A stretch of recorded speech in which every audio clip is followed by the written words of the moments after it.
right, welcome to Witchpolice Radio. One of the things I like about doing this show is that it exposes me to a lot of different stuff. I always kind of describe it as everything from country to death metal to hip hop to jazz and beyond. And so, I mean, there's kind of a wide range of musicians that I talk to on the podcast. And I think that the guest on this episode is someone who's doing something fairly different, really, even than most of the other guests I've had. I've had a lot of diversity on the show, but I think you're doing something fairly unique. So I think the best way to start this off is if you want to introduce yourself and give a bit of background about what it is you do as an artist. Sure. Hi, my name is Paul Rowsell, and I go under the name, music handle of PDR, and that's just my full initials. And so my EP is called, it's a 7-song EP. It's called PDR, Moods and Motives. Okay. And so it's been about a 2-year process of doing it. 2 years due to the fact of just a lot of COVID delays that have taken place with the process of finishing and finalizing many steps in the recording. Sure. Were unavoidable, but it finally got done. And then now here we are with a release date of March 3rd officially. That's awesome. And so you have, I mean, you sent me some of the songs to check out ahead of time, which was great. And I think that, I mean, you're playing instrumental music, but it's kind of hard to define, for me anyway, what you would call it. Do you have sort of a Cole's Notes version of how you would describe the sound that you have? Because, I mean, a lot of the instrumental artists I've had on the show in the past have been very heavily jazz focused or electronics focused or even avant-garde, kind of really, really out there. But you're doing something a little more kind of, well, I'll let you describe, how you... Sure. Well, for me, and I'm sure that people in my age demographic, I'm in my late 40s. Right. I'm sure most people would say that their favorite genre of music would be the 90s. So my 90s style approach to my acoustic songwriting is certainly there. From a wide range of different, from heavy metal to acoustic to rock to world music, heavily influenced by a lot of world percussion in my early 90s and late 90s. There's just a huge musical stew of different influences that I've gotten that's created this I guess you could say, maybe loosely, like it's kind of a bit of a multi-genre of acoustical songs that are on this EP. Okay. And it's very, the 90s thing is interesting too, because like I'm in my early 40s, so you're a bit older than me, but still that decade is for sure like probably the most influential to me as well, in terms of just the amount of stuff that was out there and the amount of pioneering stuff. And I know there's that whole thing where what you listen to when you're a certain age sticks with you forever, but I do think that that's like there's so much to draw from that era of music, regardless of what genre you're playing. For sure. It really honed my sound in the beginning stages when I was playing guitar in the early 90s to mid 90s. I guess took it more seriously probably in the mid 90s, and then just beginning to get stepping stones of like reaching plateaus, and then eventually getting better and better along the way. Okay. With things, and then a lot more of acoustic folk music. Once I embraced the Winnipeg Folk Festival, that really set me up to a different level of musical awareness and just like how vast the variety of like heaviness that you can have, but doesn't have to be electrically distorted. There's so much heavy elements in other styles of music that really brought out a lot of excitement for me, as well as a lot of just ideas. Over the years, just held on to these things that I musically remember, just memories of things that I've got or wrote them down in some loose fashion or whatever. Just a compilation over so many years of just remembering things that I wanted to try my best to bring to you. Like I jokingly say, like, this is the best of album. My best of album is right now. So it's like I don't have anything else beyond this, but this is the best of what I have right now in terms of, even though it's 2 years older, it's the best of like the fully song-written stuff that I have available now. And I probably got maybe 7 to 10 songs already in the works since the recording process was started. But yeah. Well, one of the things about, I guess, instrumental music in general too, right, is that because there's no vocals, there's no lyrics, the feel, I think that the feel of the song, the overall vibe of it is a lot more important than, because that's the way you're getting your message across, right? With you getting your message across, like the emotion is coming through the sort of the soundscapey sort of ness of it. Had you always intended to do instrumental music, or is this sort of just what you fell into? it made sense along the way over the last few years to really focus on that, because I was listening to it so much at home, like just CDs that I've compiled over the last years and Yeah. last 10 years or more, and just favorite acoustic music that I've gotten accustomed to, that I would just naturally gravitate to want to be like, how do you play that? How do I do that? What tuning is this? And then thanks to the internet, there's so much more resources than what I would have had 15 years ago, where it would be like, or even more than that, just having to figure out how to play what I'm hearing Yeah. just by hearing it. There was no tab options. There was no.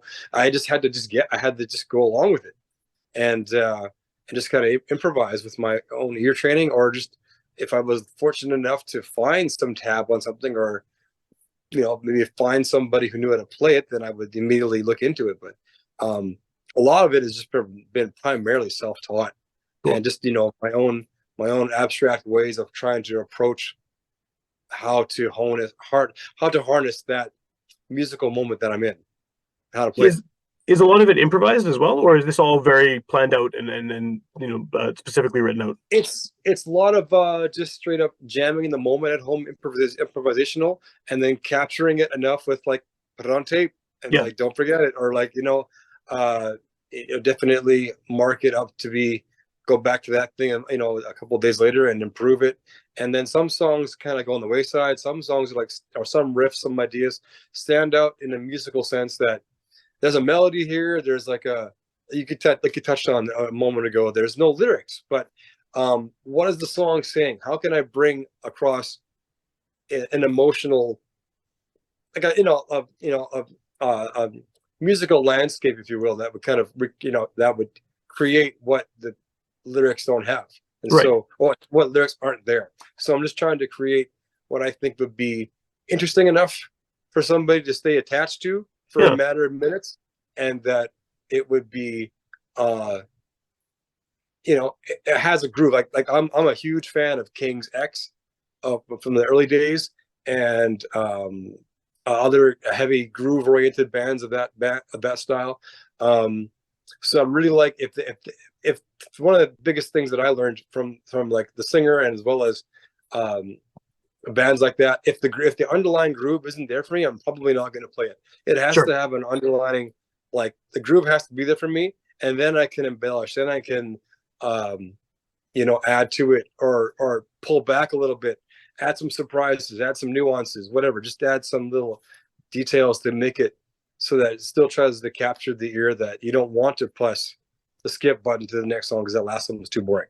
So Sure. I just want to make it I want to make it good enough. And I think that I just learned so much from my musical library over the 90s.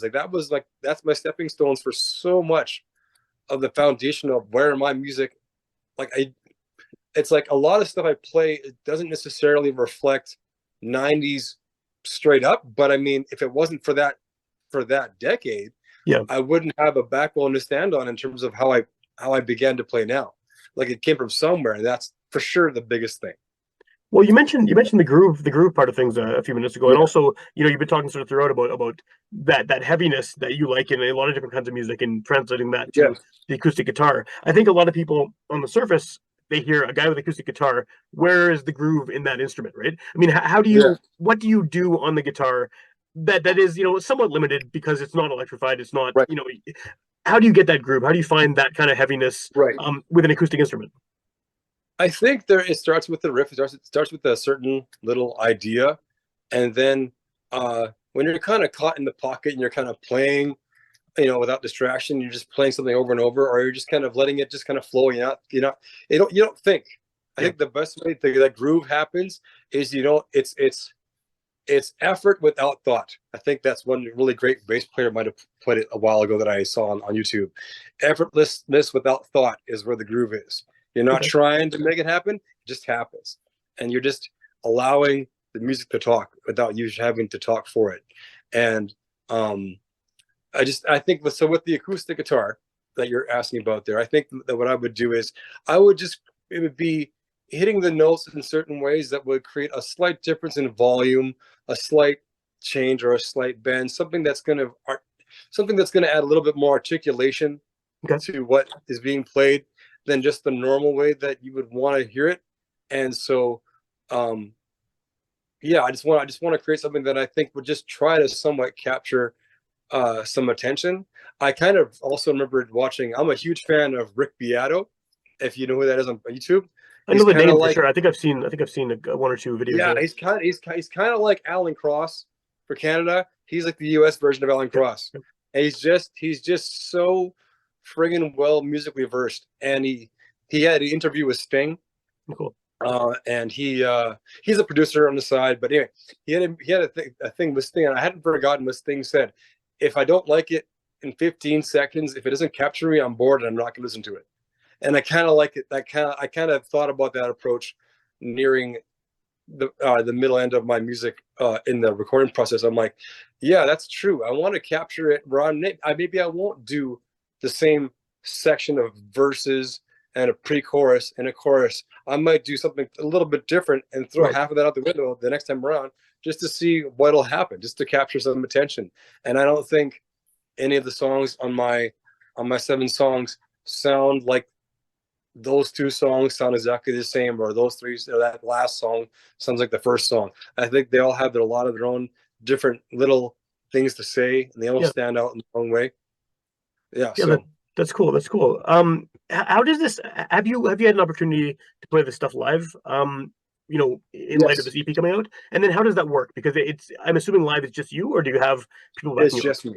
Okay. It's just me, and yeah. So to give a little teaser for those who are gonna know about what's gonna happen on March 3rd, I think there's 4 songs that have musical accompaniment with some bass and piano and drums and that kind of thing. And I think 3 songs are just straight up acoustic with some extra tracks on it. So with me, I've just did a couple of open mics, and so they were nerve-wracking. I hadn't played live since 2001. That's a while, yeah. Yeah, and so from that to about 2 years ago, that was the last that I had played, and then I just checked out a couple of different open mic nights in a period of last year, based on the time frame that I was having before summer. So I had a good time frame between a little bit of late spring and a little bit of in the early fall, and I just got a sense of kind of how I felt about it. So I didn't play as well as I made a ton of mistakes because I was nervous. I wasn't in that environment. I'm in my best environment in the basement or in the bedroom or whatever, just playing for an hour or so. Because it's just a totally different thing, right? So I think that the only way, the cure for me to get past that nervousness in playing live is to actually play live more. And so it's just that it's a bit of a challenge for me to want to be able to, because I want to play everything right, but I also want to be loose enough and be like, okay, if I make a mistake, I'm not going to stop. Have fun with it. It's just that comfortability factor isn't quite there for me yet. So, but I'm still going to continue to go as often as I'm able. I've been thinking about a couple of open mic nights again. It's just a matter of timing for me to do it. But I'm also going to try to be more after the release, to do a little bit more on YouTube and on Instagram for people to find little things I'm doing live on there. Just whatever I can do to kind of like create a bit more media awareness for people.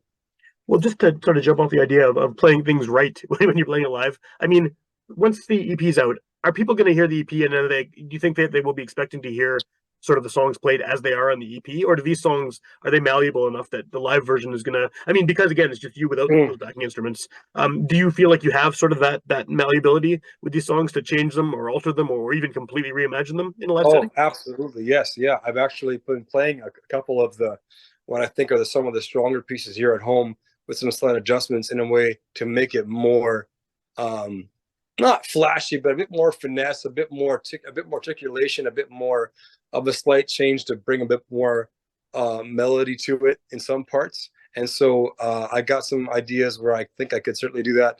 And it would be fun to do it if there was the opportunity to do it with anybody live, to accompany me, to just throw up a whole different, slight, even a, alternate version. Maybe it might sound maybe like a more extended version of the song with a jam to it, or who knows. There could be a couple of great ideas that could come around, but it's just having the right people and the right spontaneity and improvisation that you can have to make it work, I think would be key for me. But that's kind of like, that's far away from now. From now, I just got to get better at my own playing outside the house. And you got to get yeah. the EP heard by the right people too, right? I mean, that's you've alluded to Yeah. it a couple times that the whole idea of marketing yourself. I mean, we're in this weird era now where you can't just be the creative person anymore. You have to be your own manager and your own Oh, marketer and your own promotions and all this stuff. How has that yeah. been for you? That side of things, kind of handling Oh, the it's terrible. It's been terrible. I have not enjoyed the process because I have a very crappy laptop, and I've had a friend, Mr. H, who's been super awesome to help me out with some of the process. He's really got a high-end PC at home, and I just gave him the songs, and we uploaded a bunch of things, and we just talked back and forth a few times over the phone and in person about, okay, let's put this there, let's put that there, let's put this on this format. And yeah. so I just didn't have the access and the time. He's just so lightning fast at it. As I'm talking to him, like, this is amazing. I just can't do this. So he's been super helpful. So it's been great to have someone in a technology sense who can get a lot more done in a lot quicker time than yourself. So I've been very fortunate for that. I can almost do nothing of it just because I don't have a proper PC or a laptop that can do all the things I want within the time frame that I need. I just can't do it. Yeah, yeah. Well, if people are hearing about you for the first time on the show, what's the best way to? I mean, the good thing about this being a podcast, right, is someone could hear it the day it comes out, or they could hear it a year from now, and by then, who knows what you have going on? You could have a whole new release, or you're playing a bunch of shows, or whatever. Yeah. What's the best way to keep in touch with what you're up to, and sort of, find out about upcoming shows potentially? Right. Well, like for now, I think the best thing is to be checking me out on Instagram, which is going to be through I believe it's the PDR Music. I think it's at the PDR Music on Instagram. It's also the PDR Music on Bandcamp.com. Cool. And also on SoundCloud, I believe it's in the same name. And then as far as hearing this stuff, once the EP is out, Bandcamp and SoundCloud obviously are places to go, but is it going to be on all the various streaming services and all that stuff that people use? Yeah, I'm having problems with DistroKid to get the process going. There's something with my account or password. I don't know what's going on, so I have to check in with them and see. But we do have some, like, we got it on a private setting right now, so nobody can access it on YouTube until we release it on March 3rd. So we were just doing some test drives with it to make sure that everything's working well. Cool. on the format. So it's going to be on there. And if I can't get it to work on DistroKid, then I'll just do it myself. Put it on Spotify, put it on Apple, and maybe whatever else that might be applicable. Cool. But some of the first three, I think the stronger ones, I kind of want to know. And on Facebook, on my personal page, I'll be doing shout outs on there too. So yeah. Right on. So yeah, it sounds like you have a bit of the tech side figured out, but not a bit all of a tech. Yeah. Right on. And then I guess now that this is done, you mentioned this is something that's kind of been a few years in the works, this EP. Do you think that once this is over, and now that you kind of are in the final stretch of getting this released and out there into the world, do you think you'll be putting out a follow-up sooner rather than later? Like you mentioned earlier, you have a bunch of songs you're already working on. Is that timeline sped up now that you've done this? I think so. I definitely don't have a deadline to it. Of course, but I think knowing now that I have a better sense of what I want to do, and also to look into with a little bit of time and a little bit of money on myself, and asking around for some help with people who are in the know of what I can do within my own resources to do it at home and make some things happen. And just look for the free things online that are out there that are able to use for people that are just trying to do, better recordings than just on your iPhone. So there are, I would like to, but I just got to kind of get over this big musical hump and then figure out where I'm going to be at with it a little bit later. The other thing I want to do is also, I'm a huge supporter. So big shout out to University of Manitoba 101.5 and of Winnipeg 95.9. I love those stations. And if you don't know about them, man, people start knowing about them. And also CBC is also great. 98.3. Like I brag about Radio 2, that is, not Radio 1, Radio 2, and for CBC, because the They are always so hip to the scene on the newest of music that's coming out well before 94.3 or Power 97, whatever, or different things. Like I love the fact that when I heard about Adele, Yeah. I heard it on CBC, and then 6 months later, then she became popular. So I was like, I love catching things way before.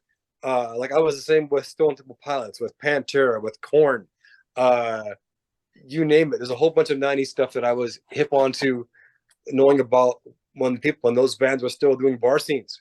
Yeah. And they weren't coming to Winnipeg, but I'm like, but it's just you just become a bit more inquisitive when you really love your music and you just want to just delve into finding more. You're gonna find things you want, and you're gonna probably find it faster than most people. Well, and those campus community stations too, they give opportunities for some of the weirdest stuff out there too. I mean, so it's so wacky. I've been in some really bizarre so bands over the years that have had that no one would ever play it on any radio station other than those ones, because like they're willing to take a risk on whatever it is and get it out there. So it's very cool. I love them both. Yeah, and that's the interesting. The little side note: I was just before COVID hit. I think that was what was that March, but I think about 6 months before that, I was speaking to the radio station, 101.5, to possibly do a recording there. And they have that series of recordings.